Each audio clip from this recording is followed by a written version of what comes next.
today I got a pretty fun video for you. So I'm actually super curious on what you think about this. Now you'll let me know in the comments. Obviously, you'll let me know if I'm wrong here. But it seems like they have a strategy for releasing characters in this game. Now I don't know if that's a good thing or a bad thing at this point. I definitely think that it's not exactly the best thing. That's what I think, right?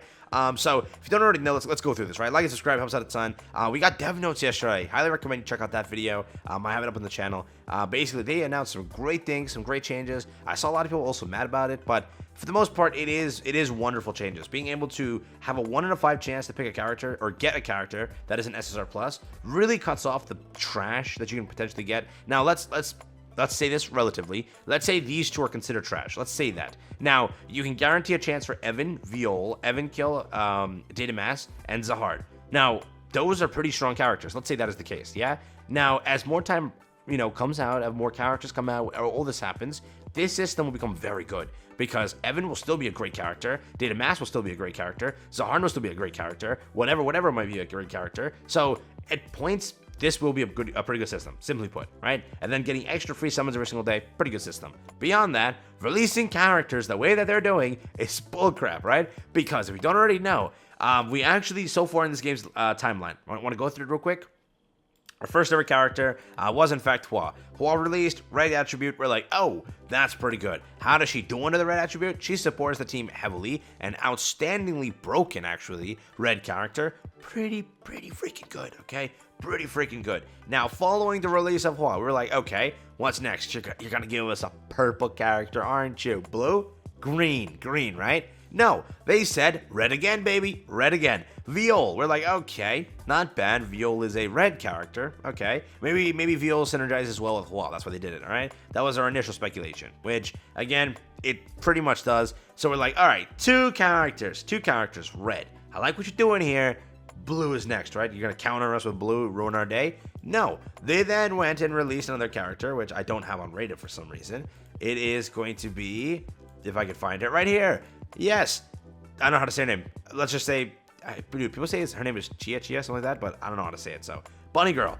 Boom. Red. What? Let's go. Another red character. So you're building us up red meta? Is that what you're doing? Which it looks like that's what they're literally doing. They first built up red meta. They gave you 3 brand new red characters. 1 red SSR plus, 1 red this, and then 1 red starting character. So you have your support character. You have, technically, if you consider Hua a DPS character, which she kind of does great at that, you have that over there. And then you have Viol. So you have 3 outstanding characters in the red category. Now we're like, okay. Listen, now you stacked out the red category. If you think about it, the one category that doesn't need a character is light. We need one in purple to be a really good character. We need one in blue to be a really good character. Right now we only have DEVS. In green, we really only got Zahard, so there's some characters, right? For yellow, you're stacked. You have Bam, you have Hats, you have Wang. Got some pretty solid big hitters in the yellow category. So we're like, all right, give us a purple. No, they gave us a yellow. What? No way. What? So it looks like they're building towards a meta of just, color by color, right? First they went to the red category, gave you 3 red characters. Now they gave you a Yun. So we're like, okay, now you gave us a yellow character. The yellow category is definitely stacked enough. We don't need any more yellow. What are you going to do next? Well, they already said what they're going to do next. Come on, man. Don't be slow. They said it right here. Look at this. Look at who it is. Vespa Honeybee. Meet an adorable bee. Yellow element. Yes, dude. We needed a yellow element. Just 100%, right? Yellow element again. It looks like the way that they're doing this and the way they're approaching this game is by building color by color, building mono team by mono team. Now, this is actually similar to a lot of idle games where they do this entire aspect of building mono teams like that. And now, is this a problem? No. Does it suck for people that are building green team, blue team, or whatever, and they're not getting additional buffs? Because look at this, right? So first, the character is of yellow element, SSR Honeybee Vespa, okay?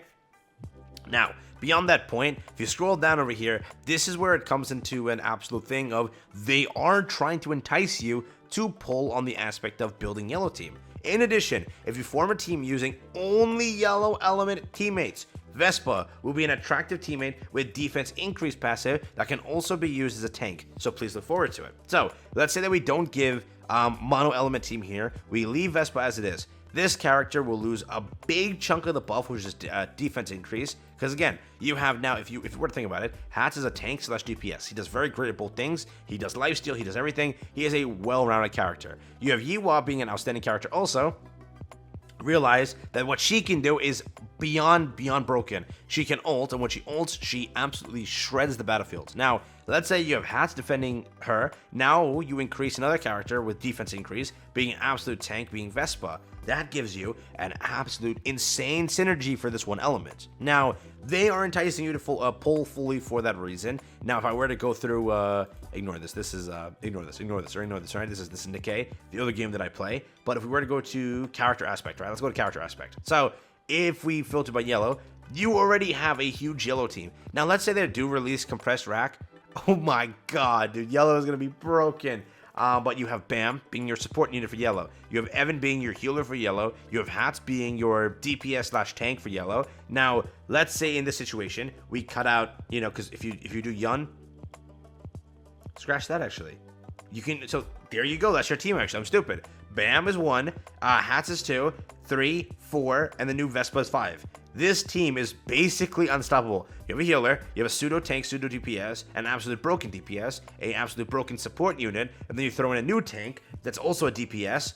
That is absolute potential from yellow team. And if you are building yellow team, you are building Hats or Yun team, it's going to be a pretty crazy team. If you look at red team too, whatever it is, red team is very powerful. You have your DPS pseudo support character, you have your DPS over here, you have your absolute broken support character. After a few dupes, you have your tanky as hell ranged character. Then you throw on Yellowy, which is still a pretty good ranged character too. She actually has really good parts in her kit to kind of help out. You have red team also built.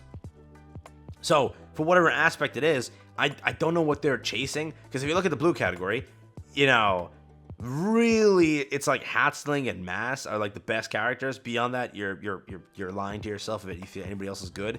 For the green category, it's literally carried by nobody other than an SSR plus. There's no SSR that shines. Yeah, Blooming Flower is not bad. She's a great healer. She's a pretty good tank. For the most part, this category is pretty, Insightful One is not bad, but for the most part, compare these characters over here to any of the yellow characters that are Hats or Yun or red characters, being, you know, Hua, and, you know, her being an outstanding support unit. It's rough, right? Purple category, don't even get me started. You have Anima. These aren't bad. Endorsee's not bad, so you have some, but for the most part, it's broken what you have as the yellow category and the red category, which I don't know if they're going to keep this as the notion and the motion they're going to keep going with. Like, hey, let's release each of it color by color. So we already stacked at yellow. Now after yellow, we'll go back to green, give green some support because they need it. Give blue some support, give purple some support. But I don't know if they want us to chase that idea of building mono teams. Because again, at a point, you have to build mono teams, or rather multiple teams. Now, is the point, you know, multiple healers, multiple DPSs, multiple carry units and approach that way? Or is it, you know, simply put, mono element teams? Because clearly, if Vespa is going to give you that much of a buff, who knows how many mono teams in the future will give you a similar buff that can change the team and make the team much better, right? And it also forces you to kind of switch up your team comp here and there, because a better character can situate in that team and make that team much more broken. So you see, they get you in multiple ways, but we'll have to see if that actually is what they're chasing in this game. But it clearly shows that, you know, 3 red characters, 2 yellow characters already, and it's just back-to-back multiple of the same colors. It makes you kind of wonder what's going to happen. If we look at this update over here, we don't know what this is actually going to be, what character colors those are. So I'm hoping they're not lights. I'm hoping they switch up to blue, maybe dark, maybe green. The other attributes definitely need some help here on some support. Zahard is carrying this category very hard. He is broken, dog. He is broken. These ones aren't bad, but he is broken, all right? Data Mass is broken, insane. Hassling is pretty good. For purple, Endorsee's pretty good. Anima's pretty good. You know, Karaka and this are, you know, they're called mid, but at a point they get really good. So it's to each their own, right? But main aspects, is that what they're chasing? This is the thing we have to find out soon. But remember, if this character on this one buff over here becomes game changing, you have to know that if this happens in the future, let's say like there's a new red I'm getting spam, bro. Oh my god. If there's a new red character, what happens, right? What's gonna happen? Like, are they gonna say like, oh, you know, we released you Viol, Hua, all of them, now we release a new character. Let's say the new character is Uruk, right? Let's say he is red for some reason, all right? Now, red Uruk, if you run a full red mono team, DPS increase by 10%. What happens then? Okay, you know, is that going to be the actual metric we go off of? And if that is the case, then, you know, running a mono team, it can give you a buff that can actually be pretty game changing. So when this comes out and we see a red character pop up that has this buff, I'll be like, I told you so. But it looks like, yeah, they are chasing multiple elements, stuff like that, and that is kind of a goal for them. Not that you have to listen. You clearly don't have to listen, but do you want to miss out on this buff? That is the question to ask. And if you look at it, yellow team already has so much potential and so much tankiness that it can clear through most of the tower floors with even a, fully disadvantaged team, right? So, to each their own.